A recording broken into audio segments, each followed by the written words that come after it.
আমাদের ছাদে উঠে যেদিকেই তাকাচ্ছি শুধু দেখতে পাচ্ছি গাছ ভর্তি করে আমের বকুল এসছে, বা সব গাছে, আমাদের বাড়ির গাছেও এসছে।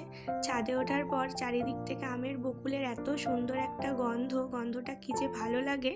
আর আমাদের এই যে অরেঞ্জ কালারের গোলাপ ফুল গাছটাতে কুড়ি এসছে, ফুল ফুটবে, আর লাল গোলাপ দুটো এবার ঝরে গেছে। আর সকালের টিউশন ব্যাচটা আমি ছাদেই পড়াই। আজকে পড়িয়ে নিচে নামার পরে আমি আমার মানি প্ল্যান্ট গাছের জলটা একটু পাল্টে দিয়েছিলাম।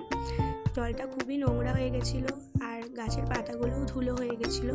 আমাদের যেহেতু রাস্তার ধারে বাড়ি, সারাদিন প্রচুর গাড়ি যায় আর খুব ধুলো হয়, তো পাতাগুলো পরিষ্কার করে বোলের জলটা পাল্টিয়ে গাছটাকে একটু রেখেছিলাম জানলার ধারে রোদে।